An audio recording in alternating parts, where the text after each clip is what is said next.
The Duchess of Cambridge must have been incredibly nervous as she prepared for her first Christmas with her royal in-laws. After marrying into the family in April 2011, she was invited to the traditional festive celebrations at Sandringham later that year. She knew she had to impress her new husband's grandmother, the Queen, and somehow had to think of the perfect festive gift for the woman who can have anything. In line with royal tradition, Kate had to pick a personal or funny gift rather than opting for a luxurious, expensive item, and she managed to come up with the perfect gift.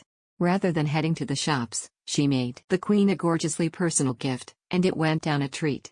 Get the news you want straight to your inbox. Sign up for a Mirror newsletter. Here in her first solo television interview, Kate spoke about making the monarch batch of chutney from her own grandmother's recipe during an ITV documentary for the Queen's 90th birthday.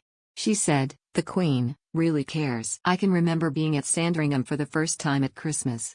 And I was worried about what to give the Queen as her Christmas present. I was thinking, gosh, what should I give her? I thought back to what I would give my own grandparents, and I thought I'll make her something. Which could have gone horribly wrong.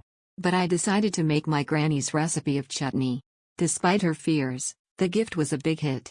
Kate added, "I was slightly worried about it, but I noticed the next day that it was on the table. I think such a simple gesture went such a long way for me, and I've noticed since she's done that on lots of occasions, and I think it just shows her thoughtfulness, really, and her care in looking after everybody." It turns out that the best gifts really do come from the heart. The recipe is thought to have been a marrow chutney, a kind of fruity condiment that can be paired with cheese or bread. It's worth noting here that the marrow refers to a squash, rather than the bone variety. And Teresa chanced that Kate's sister, Pippa, revealed the recipe in her 2012 cookbook, Celebrate, which includes instructions for Granny's marrow chutney, which takes several hours to prepare.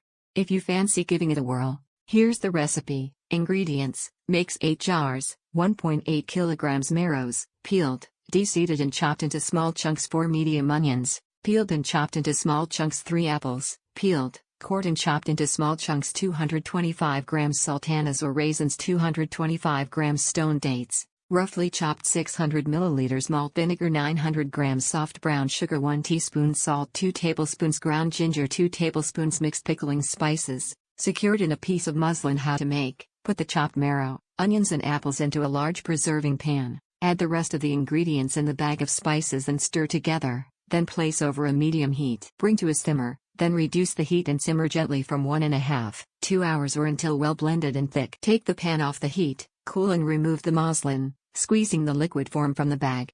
Spoon it into sterilized jars with vinegar, proof lids, filling them to within 1 centimeter of the top. Ensure the rims are clean, screw on the sterilized lids and store in a cool place for up to 12 months. Once open, store in the fridge and use within 1 month. The documentary, Our Queen at 90, also featured interviews with Prince Charles and the Duchess of Cornwall, Princess William, Prince Harry, Prince Andrew and his daughters Princess Beatrice and Princess Eugenie. Another clip from the show shows Kate revealing little Prince George's nickname for the Queen, Gone, Gone. She also said that the Queen always leaves a little gift or something in the rooms of Prince George and Princess Charlotte when they come to stay. How utterly adorable.